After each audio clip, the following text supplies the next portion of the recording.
ಹಂಪೆ ಕೇವಲ ಸ್ಥಳವಲ್ಲ, ಅದು ಒಂದು ಕಾಲದ ಸಾಮ್ರಾಜ್ಯದ ಶಕ್ತಿ, ಸಂಸ್ಕೃತಿ ಮತ್ತು ಶಿಲ್ಪಕಲೆಯ ಉಜ್ವಲ ನೆನಪಾಗಿದೆ. ಹಂಪೆ ತುಂಗಭದ್ರಾ ನದಿಯ ತೀರದಲ್ಲಿ ಬೆಳೆದಿದ್ದ ಒಂದು ಅದ್ಭುತ ನಾಡು.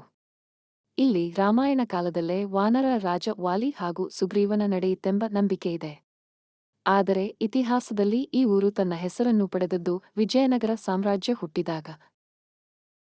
1336ರಲ್ಲಿ ಹರಿಹರ ಮತ್ತು ಬುಕ್ಕ ಎಂಬ ಇಬ್ಬರು ಸಹೋದರರು ಹೊಯ್ಸಳರ ನಂತರದ ಶೂನ್ಯವನ್ನು ಭರಿಸಲು ವಿಜಯನಗರ ಸಾಮ್ರಾಜ್ಯವನ್ನು ಸ್ಥಾಪಿಸಿದರು. ಆದರೆ ಈ ಸಾಮ್ರಾಜ್ಯದ ಪರಮ ವೈಭವವನ್ನು ತಲುಪಿಸಿದವರು ಶ್ರೀ ಕೃಷ್ಣದೇವರಾಯರು. ಅವರು ಹಂಪೆಯ ಹೃದಯದಲ್ಲಿ ಕುಳಿತುಕೊಂಡು ರಾಜಕಾರ್ಯ ಮಾಡಿದವರು.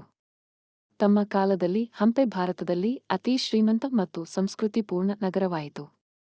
ದೇವಾಲಯಗಳು ಶಿಲ್ಪಕಲೆಯ ಚಮತ್ಕಾರವನ್ನೇ ತೋರಿಸುತ್ತಿದ್ದವು.